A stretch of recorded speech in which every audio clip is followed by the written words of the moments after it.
یہاں تک کہ عرب میں بھی کوئی اسٹرانگ حکومت نہیں ہوگی. یہ حدیثوں کی روشنی میں اب میں آپ کو بتا رہا ہوں. وہ تو ابھی نظر آ رہی ہے کوئی اسٹرانگ حکومت نہیں, وہ کٹ پتلی ہے, کبھی اس کو امریکہ ہانکتا ہے, کبھی رشیا ہانکتا ہے, کبھی چائنا ہانکتا ہے. تو یہ عرب میں کوئی اسٹرانگ حکومت, مضبوط حکومت نہیں ہوگی. اور مسلمان جب زیادہ قتل ہونے لگیں گے تو سب اکثر ہجرت کر کر کر کے مدینے چلے جائیں گے. جو بچے ہوئے ہوں گے وہ مدینہ طیبہ کی طرف ہجرت کر جائیں گے. اب مدینہ طیبہ میں مسلمان رہ رہے ہوں گے, کیونکہ میرے آقا صلی اللہ علیہ وسلم کی حدیث ہے, ان الایمان لا یأزر الی المدینہ کما تأزر الحیۃ الی جحرہا. ایمان جو ہے مدینے سے نکلا ہے اور گھوم پھر کر کے پوری دنیا سے ایمان واپس مدینے میں ویسے ہی آ جائے گا جیسے سانپ اپنی سوراخ میں واپس آتا ہے. ایمان والے سب مدینے پہنچ جائیں گے. اب وہاں جانے کے بعد لوگوں میں یہ بات کثرت سے پھیل جائے گی کہ اب ان حالات کا مقابلہ کرنے کے لیے ہمیں کیا کرنا چاہیے. بہت مجبور ہو چکے, کوئی راستہ نظر نہیں آتا. تو اس وقت جو مدینے میں تھے علماء صلحاء سب بیٹھ کر کے مشورہ کرتے ہیں کہ ہم کو امام مہدی کو تلاش کرنا ہوگا, اور یہ وہ زمانہ ہوگا جب امام مہدی مدینے میں پیدا ہو چکے ہوں گے. یہ وہ زمانہ ہوگا جب امام مہدی مدینے میں ہوں گے. امام مہدی جن کی بشارت اللہ کے نبی صلی اللہ تعالی علیہ وسلم نے اپنی حدیثوں میں عطا فرمایا, ان کا نام حضور کے نام پر ہوگا, ان کا نام محمد ہوگا, اور ان کے والد کا نام بھی حضور کے والد کے نام پر ہوگا. اور اللہ کریم کی طرف سے بھیجے جانے والے اس روئے زمین کے وہ آخری خلیفہ راشد ہوں گے.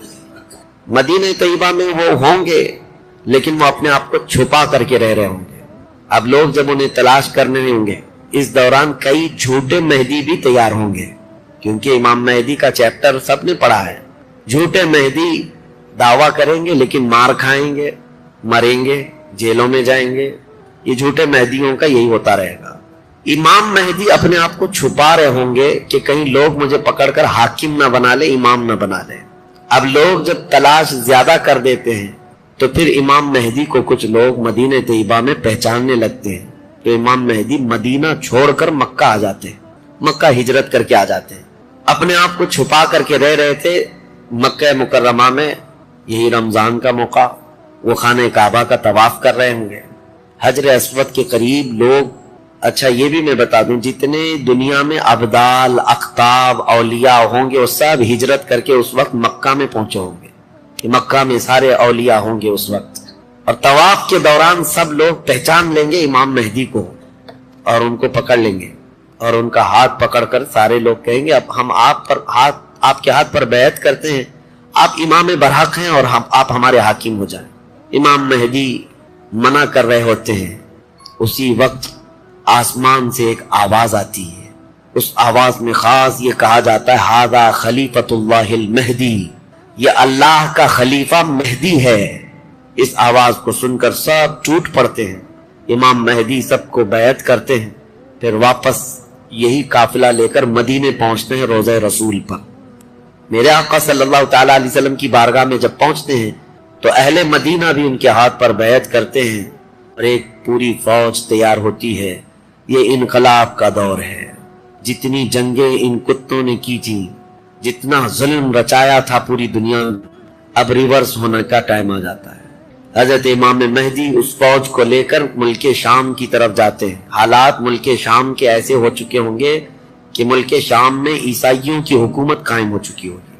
ابھی تو نہیں ہے, یا انڈائریکٹ ان سے کسی کا تعلق ہے تو یہ ہمیں پتہ نہیں, لیکن حدیث میں یہ ہے کہ عیسائیوں کی حکومت ملک شام میں قائم ہوگی, اور یہودی فتنہ مچا رہے ہوں گے ہر جگہ. قتل عام جو مسلمانوں کا سب سے زیادہ کرنے کی کوشش ہے وہ یہودیوں کی طرف سے.